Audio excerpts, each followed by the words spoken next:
coming up on Home Diagnosis. Now that we are living in this home with 3 kids. Are we ready to complete the science and test our work? Yes, please. When we talk about home performance, there is one thing that nobody's talking about. There is no reason why we can't do this throughout the home improvement and construction industry. Home Diagnosis is made possible by support from the Alfred P. Sloan Foundation, by Fantech, Breathe Easy,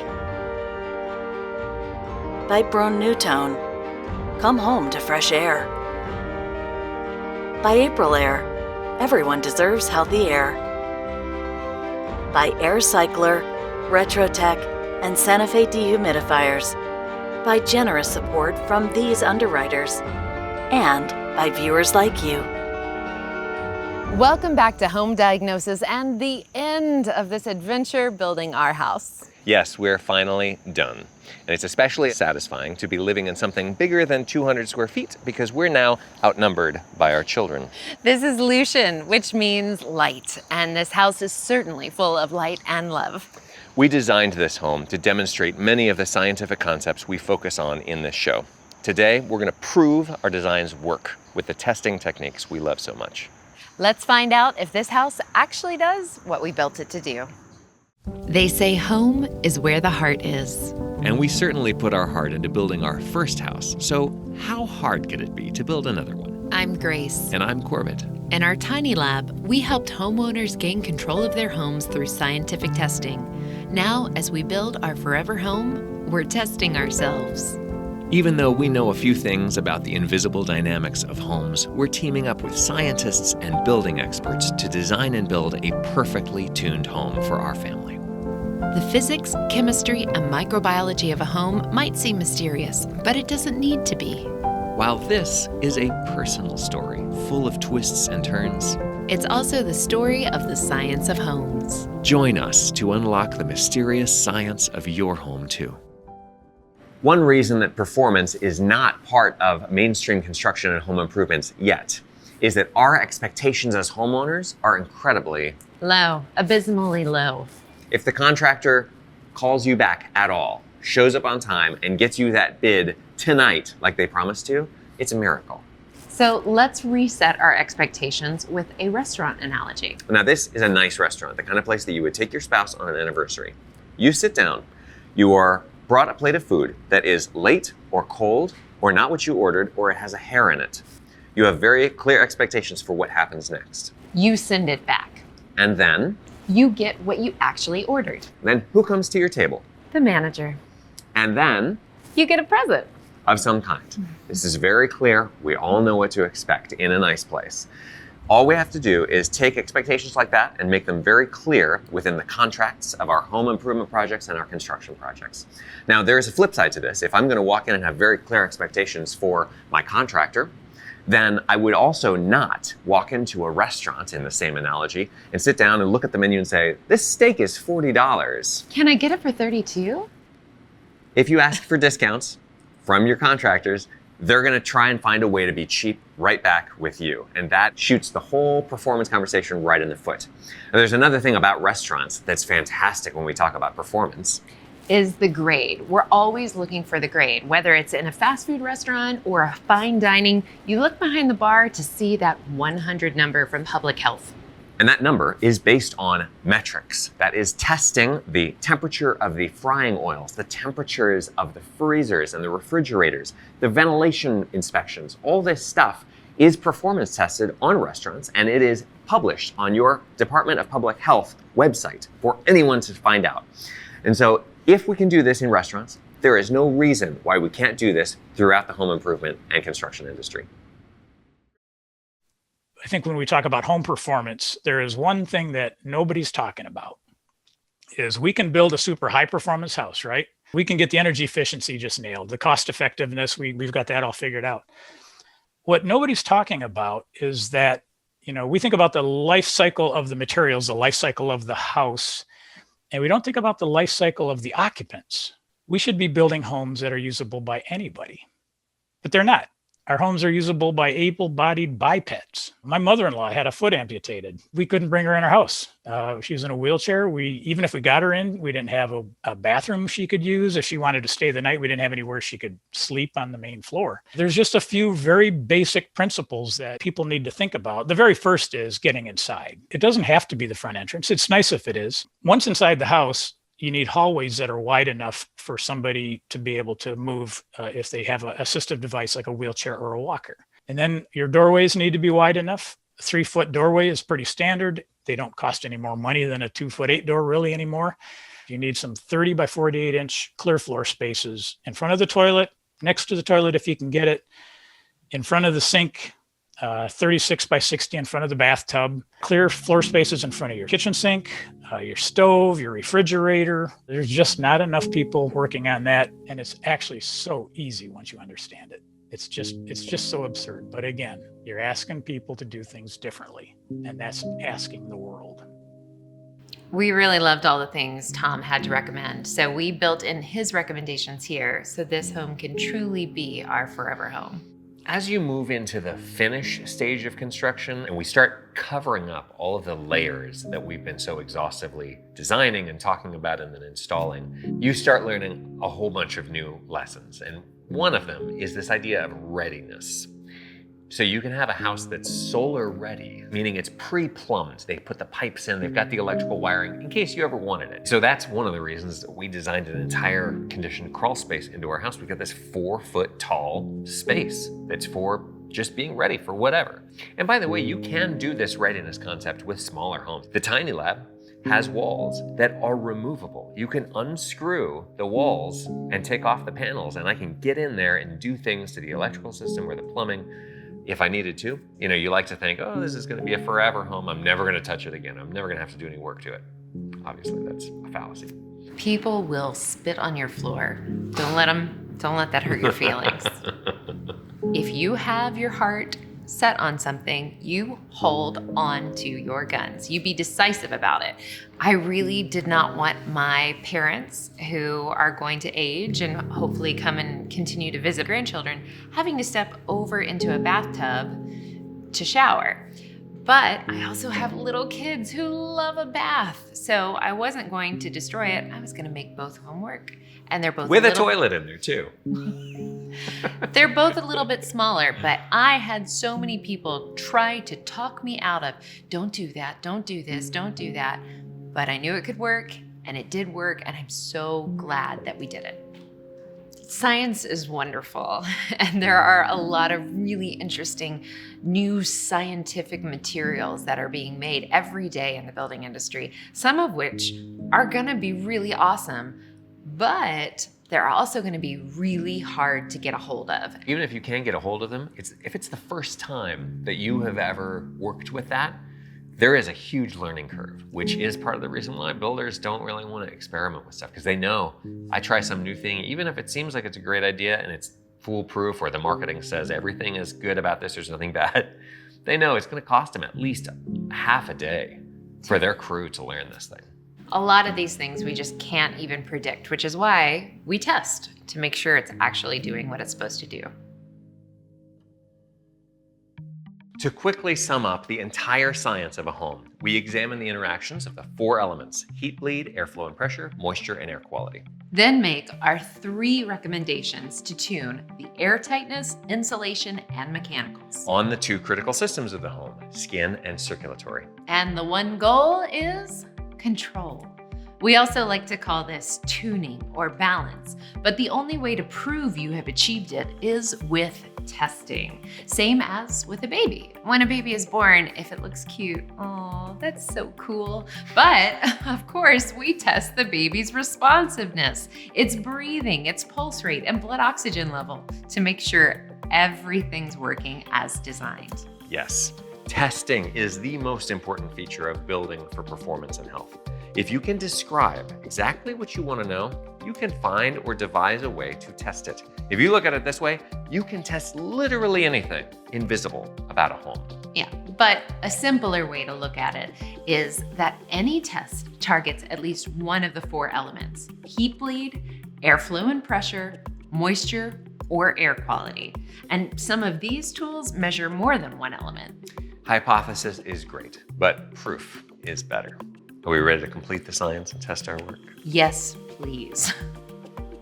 When a house gets a full scope performance test between the enclosure, the skin, and the engines, the circulatory system, the one that always wins is the enclosure. So let's tackle that first. We start with the most important tool in the kit, the blower door. This is the blood pressure cuff for a house, and it tells you so much about your home. But before we fire it up, we always run a quick thermal scan to see any subtle anomalies before they're drowned out by the effects of this giant fan. Corbett's looking for insulation problems, possible moisture issues or leaks, and ducts in the outside walls, which means no insulation in that spot. We're literally 1 minute into testing this home, and we're faced with a radical truth about tools, which is that they're only as good as your technique when using them. This camera is amazing, but it is an idiot. It'll try hard to show me pretty colors all the time, regardless of what they mean. Yeah, even though today we have all these brilliant tools, you still have to practice with them to develop a craft if you're going to get the most out of them. Okay. Now we're ready to run the blower door. Remember in episode 5, we got 310 CFM50 at the rough stage of construction. And it looks like we got actually about 10% tighter, and I'm pretty happy about that. All of the openings in the house, if you were to add up all the gaps and cracks, are probably about as big as this window here. So while this blower door is very much like the blood pressure cuff, we're gonna take this house to the doctor now and do all of the vital checks, which are, in a zonal pressure test, we use a manometer and a hose to test all of the rooms. Because now that we know that there's a 4 by 8 inch square hole in our house, we wanna make sure that that hole is not confined to just one room. And we wanna make sure that the number is around 0. So the number is not 0, but it's 2. And that is much closer to 0 than it is to 50. So if I had to put a percentage, it's about a 4% connection to the outside. This is the hatch that goes down into our crawl space. And we actually designed our crawl space to be 100% inside the house. So using this little test port, I'm going to see if this has the same number as the girls' room. And it does. Recessed can lighting is usually a big cause of air leakage in homes. Now, we have lights that look like recessed cans, but they're not, but they are still penetrating the ceilings. So I'm gonna test these lights along with some outlets on exterior walls with a pressure pan, which is basically a zonal pressure test for things that don't have doors. Now that we're done testing the enclosure, it's time to test the HVAC. And this little beauty is a training tool that really helps you understand the complex, but not so complex way to test an HVAC system. When you look at it simply, what we're doing in the crawl space is we've got the air coming in, gets filtered, gets conditioned by our heat pump down there, and then goes into all of the network of octopus ducts that are the main trunk line and the branch lines that come out of that go into each of our rooms. First thing that we want to know is the blood pressure in our system what we designed it to be, meaning not too high so that our system has a heart attack. You can simply insert your static pressure probes before and after the heat pump down there. Then we can move further out and do what's called a static pressure map to know everything about the pressure in our system. We can also test the airflows coming out of each of the registers in the girls' room and in our bedroom and in the living room.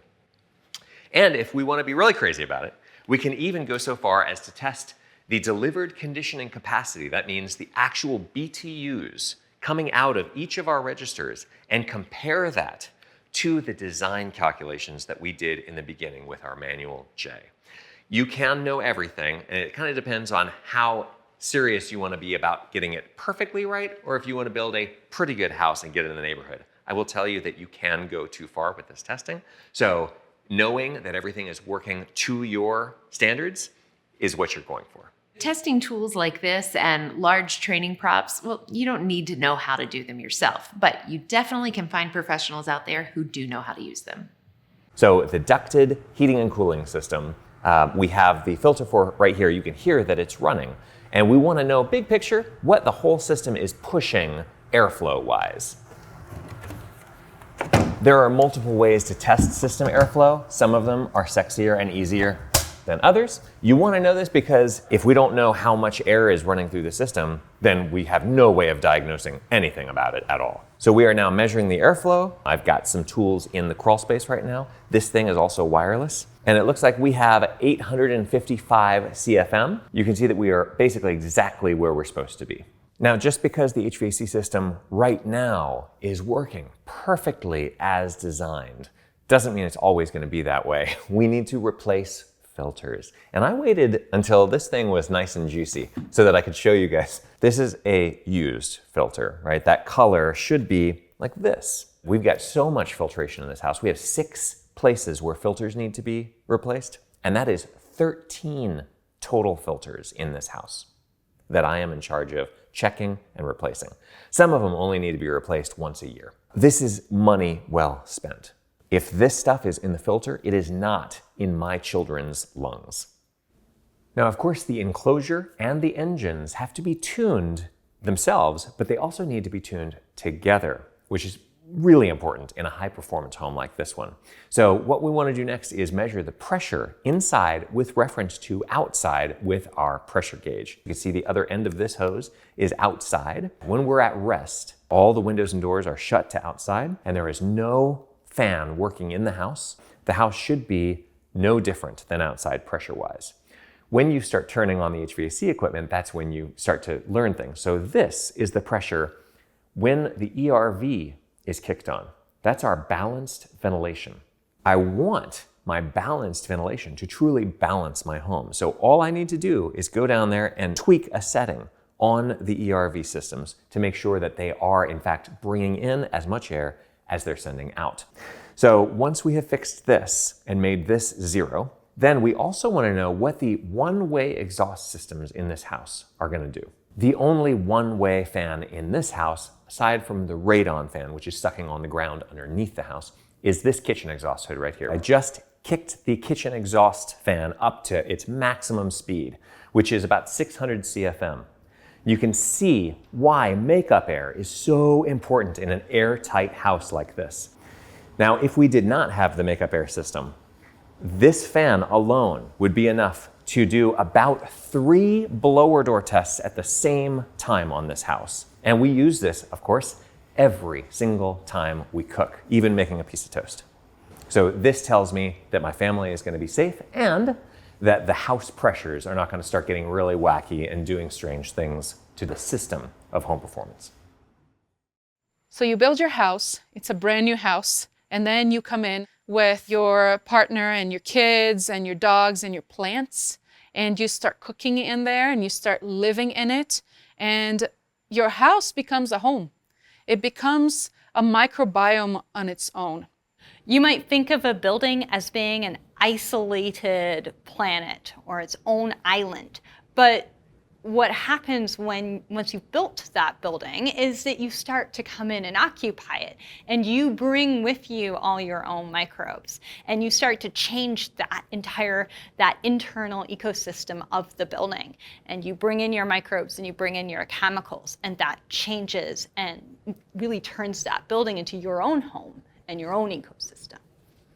People will say, oh, I want to get, zero VOCs or 0 chemicals or something like that. And it just doesn't exist. From that perspective, then yes, this is actually really, really good because the building itself has a very, very low footprint. I wouldn't be surprised if you were 2,000 to 3,000. That would be kind of more my expectation for a relatively new house. This looks like a 30 or 40-year-old house from that perspective. The building side, you have new materials, doesn't matter what they are, whether it's a natural thing or a synthetic or whatever. You typically start off at really high levels because you basically unwrap the packaging and stuck it in the house, right? So here we are at a year, and you're definitely on that, that leveled off where you're at a, fairly continuous but small emissions from all of the materials that make up the house. There was a formaldehyde test in here, which was on the kind of the low side of typical. With as much wood as you might have there, formaldehyde is produced by wood naturally. So no matter what you do, you can't get really, really low formaldehyde if you've got wood anywhere, which at least in the US all of the substructures and the framing are typically wood, at least for homes. For a fairly new house, you might see double the formaldehyde that we saw in these samples here. So that would indicate to me it's something that's aged because it doesn't have that high signature. All of the engines of home performance that move heat and air around in our house hide what they are and how they are working, except for one. What I love about our ceiling fans is that they don't just not hide what they are, they actually try to make the mechanics of moving air beautiful.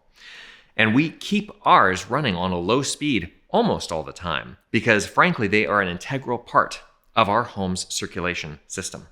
Because our home is so efficient, airtight, and insulated, the machines that ventilate and heat and cool the house are also very modestly sized. And so these become very important for moving the air around. They're also highly efficient, which is important when you're talking about electronic devices. These can move 10,000 CFM, many times more than all the other engines in the house combined. And they only use about 30 watts if they're doing that. We very rarely have them turned up to high, but that is nice to know. My favorite part, though, is still that I can see the invisible dynamics of home performance at work in front of me all the time. Of course, to see anything clearly in a home at all, you need lights. Lighting is part of the system of the home too, so we dug into how to design a system of layered lighting. We learned that any light serves one of these 3 layers: ambient, task, or accent, and we tried to design at least 2 out of the 3 into our rooms. You generally want to illuminate the corners of a room with ambient lighting to define the space. We used highly efficient LED puck lights for most of that, and they're very easy to install, as you can see. LEDs don't put off much heat either, unlike other types, and the technology has come light years since candles and chandeliers. There are engineering tables that tell you the minimum foot candles needed for any type of space. That target number and the square footage of the room will tell you how many lumens you'll need. Then pick the light fixtures and the bulbs to add up the lumens. Good lighting can turn your home into a work of art. Throughout this season of our show, we've tried to be pretty specific about the details of our home build. But thinking in terms of any particular building technique or type of product outside the system of a home can take you down the wrong path.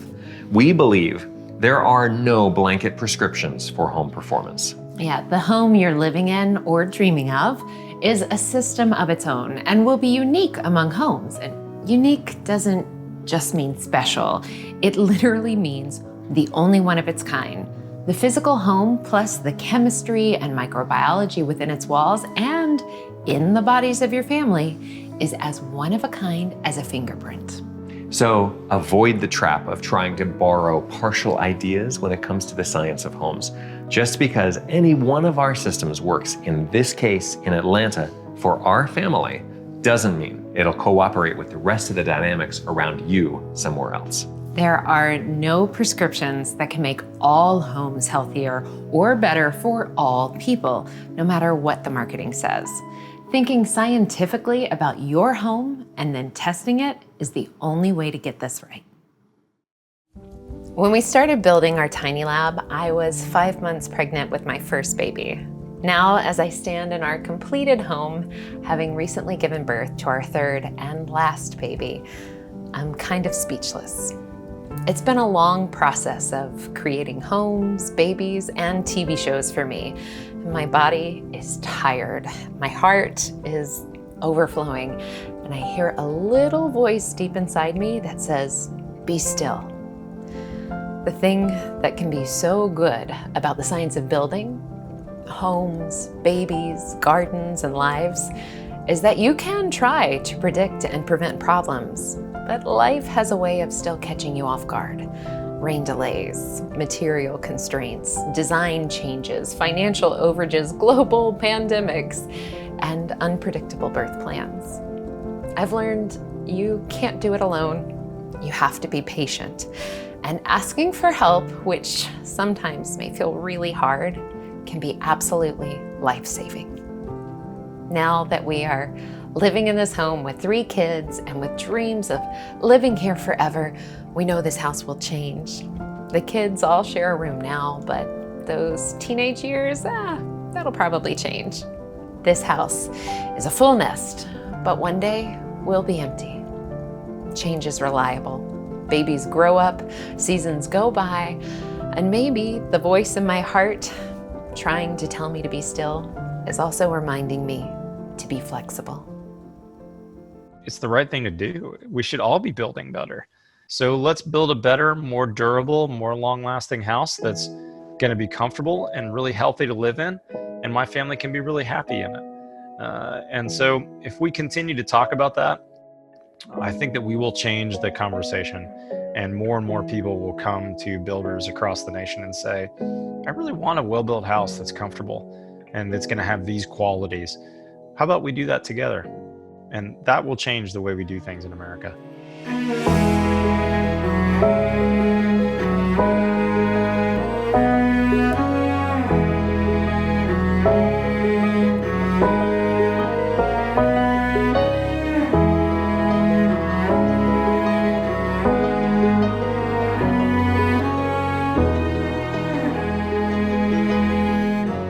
Now that we've deeply explored building a house from the ground up to do exactly what you want, we're going to turn the lens on what happens when we ignore this science and disaster strikes.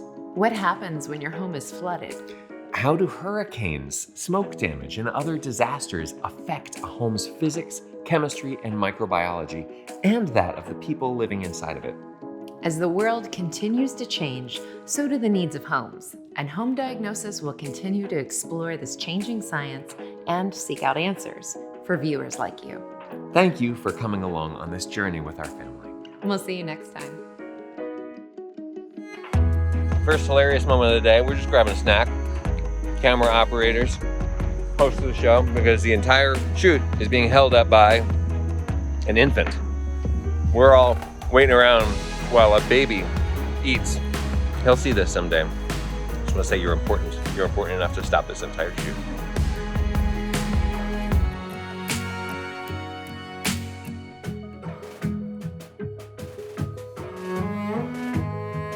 Home Diagnosis is made possible by support from the Alfred P. Sloan Foundation, by Fantech, Breathe Easy, by Brown-Newtone, come home to fresh air, by April Air, everyone deserves healthy air, by Air Cycler, Retrotech, and Santa Fe dehumidifiers, by generous support from these underwriters, and by viewers like you.